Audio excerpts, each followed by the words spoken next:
నేను దిలీప్ అన్న మాట్లాడిన దానికి కూడా సమాధానం చెప్పాలి కదా. అంతర్ధానం అయిపోయింది బీఆర్ఎస్ పార్టీ అని చెప్పిండ్రు కదా. తమిళనాడులో ఎన్ని సీట్లు గెలిచింది బీజేపీ పార్టీ? కేరళలో ఎన్ని సీట్లు గెలిచింది బీజేపీ పార్టీ? అంతర్ధానం అయిపోయినట్టేనా అండి?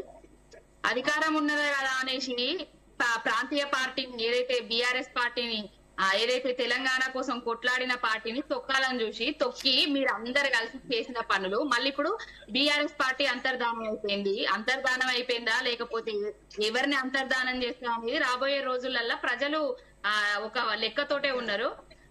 ఇంకొకటి ఏంటంటే ఇప్పటికీ అదే మాట పవన్ గౌడ్ గారు అంటే అది కాదు, బీఆర్ఎస్ పాలనలో ఎలాంటి తప్పులు జరగలేదా? అసలు ఏం జరగకుండానే ప్రజలు అంత అమాయకులా? పార్టీలన్నీ అలా కాదు, పార్టీలన్నీ ఏకమైపోయి వీళ్ళు ఇచ్చినటువంటి హామీలకు అధికారం ఇచ్చేసారా? ప్రజలంతా అమాయకుల, అసలు ప్రజలంతా అమాయకుల. మీరు ఏం తప్పు చేయలేదు, కాన్ఫిడెంట్ గా చెప్పండి, కాన్ఫిడెంట్ గా చెప్పండి. ఒక్క తప్పు కూడా మేము ఏది చేయలేదు, మేము ఒక్క తప్పు కూడా మేము ఏం చేయలేదని కాన్ఫిడెంట్ గా చెప్పండి పవన్ గౌడ్ గారు. బీజేపీ వాళ్ళు అడగాల్సిన క్వశ్చన్స్ మీరు అడుగుతున్నారు. యాజ్ ఎ మోడరేటర్ గా నేను అన్ని రకాల క్వశ్చన్స్ అడుగుతా, నేను అన్ని రకాల క్వశ్చన్స్ అడుగుతా. నేను ఇప్పుడు ఎన్ని నిరూపించిండ్రు? కాళేశ్వరంది నిరూపించిండ్రా? ఈ కార్ రేసు నిరూపించిండ్రా? ఏం నిరూపించిండ్రు? విద్యుత్ కుంభకోణాలు అన్నారు, దాన్ని నిరూపించిండ్రా? హైకోర్టు కొట్టేసింది కదా. ఏం మాట్లాడతారండి తెలిసి కూడా? ఎందుకట్లా? ఇంకొకటి వాళ్ళు కౌంటర్లు వేయరు, ఓన్లీ బీఆర్ఎస్ పార్టీ వాళ్ళు మాట్లాడేదానికి మాత్రమే కౌంటర్లు వేస్తారు.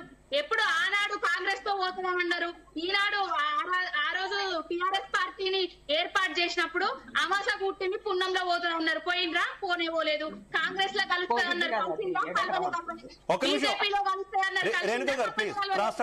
టీఆర్ఎస్ పార్టీ కేసీఆర్ గారు ఒక్కడు ఆయనే ఒక్కడిగానే పోటీ చేస్తారు రేపు రాబోయే రోజులలో.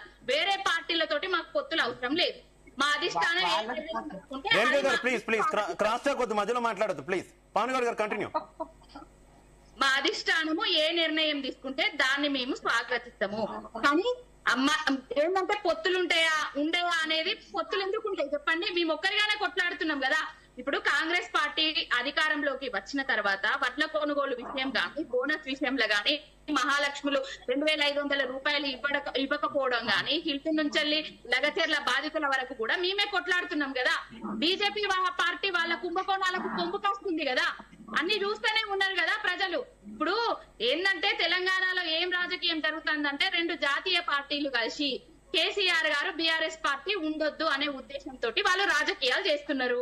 తెలంగాణ అస్తిత్వాన్ని దెబ్బతీసే ప్రయత్నాలు చేస్తున్నారు. ఒకరేమో మమ్మల్ని కట్టుబట్టలతోటి పంపించారని అక్కడ ప్రసంగాలు చెప్తారు. మళ్ళీ ఇక్కడ కట్టుకున్న హైదరాబాద్ లో కట్టుకున్న ఇండ్లలోనేమో మోడీ గారిని పిలుచుకొని సన్మానాలు ఫోటోలు దిగుతారు. ఇదండి తెలంగాణలో జరుగుతుంది. ప్రజలన్నీ గమనిస్తూనే ఉన్నారు. మేమేం తప్పులు చేసినామా ఒప్పులు చేసినామా అనేది గమనించిండ్రు. తప్పు చేసినాము అనుకున్నారు కాబట్టే మమ్మల్ని ప్రతిపక్షంలో ఉంచిండ్రు. ఇప్పుడు మళ్ళా వాళ్ళే కావాలని, కేసీఆరే కావాలి, బీఆర్ఎస్ పార్టీ కావాలనేసి ప్రజలే అనుకుంటున్నారు. ఏ సంఘటన జరిగినా, ఎక్కడికి వెళ్ళినా, వడ్లు కొనుగోలు చేయకపోయినా కూడా, ఇండ్లను కూలుస్తున్నా కూడా, గురుకుల పిల్లలను చచ్చిపోతున్నా కూడా కేసీఆర్ గారు ఉన్నప్పుడు గిట్లుండకపోయేది. రైతు బంధు టైంకు పడేది, గురుకుల పిల్లలకు పురుగులు లేని అన్నం ఉండేది, మా తెలంగాణలకు మంచి చదువులు ఉండేటి, మంచి అది ఉండేది అని వాళ్ళు తెలుసుకుంటున్నారు కదా. ఇప్పుడు పిఎం మోడీ గారు వచ్చిండ్రు, గ్యాస్ ను అదేంది పెట్రోల్ వాడకుర్రి, డీజిల్ వాడకుర్రి, రేట్లు పెరుగుతాయి, బంగారం కొనుక్కోకుర్రి అది ఇదని చెప్పిర్రు. ఆనాడు ఎలక్షన్లకు ముందు అధికారంలోకి వచ్చిన తర్వాత కరోనా టైంలో గంటలు పట్టుకోర్రి, అది ప్లేట్లు పట్టుకోర్రి, వాయించుర్రి అని చెప్పిండ్రు. ఇప్పుడు కూడా గట్లనే చెప్తాండ్రు. నా చేతులలో ఏం లేదు, గాడి తప్పింది అని చెప్తాండ్రు. దేశం కోసం, ధర్మం కోసం అని చెప్తారు. మళ్ళీ ఏదో పాకిస్తానో ఇంకో ఏదో యుద్ధాలు చేస్తారు. అంతే తప్ప ఇంకోటి ఏమన్నా ఉన్నదా? ప్రజలకు ఆ రోజు నల్లధనాన్ని తీసుకొచ్చి ప్రతి ఒక్కరి అకౌంట్లలో 15 లక్షల రూపాయలు వేస్తా అని చెప్పారు. ఎవరికి వేసిర్రండి? బీసీ అయిన మంత్రి బీసీ బిడ్డలకి వేసిందా, లేకపోతే బడగోల ఎవరైతే ఈ అన్ని అంశాల మీద ఎలాగో ఈ అన్ని అంశాల మీద బీఆర్ఎస్ గా పేరు కూడా మార్చుకున్నారు. 2 పార్టీలకు మేము ప్రత్యామ్నాయం అని గతంలో చెప్పారు. సో ఈ అన్ని అంశాల మీద కూడా జాతీయ స్థాయిలో గట్టిగా కొట్లాడతారా మీరు? ఎందుకు కొట్లాడతలేమని మీరు రోజు చూస్తూనే ఉన్నారు కదా. నిన్న ఏదైతే అమ్మాయి విషయంలో కూడా మేమే కొట్లాడినాం. కాంగ్రెస్ వాళ్ళు నోరు మెదపకుండా వాళ్ళు ఏదైతే సభలో రేవంత్ రెడ్డి గారు, బండి సంజయ్ పక్కనే కూర్చున్నారు. ఈ విషయంలో కూడా మేమే కొట్లాడుతున్నాము కదా.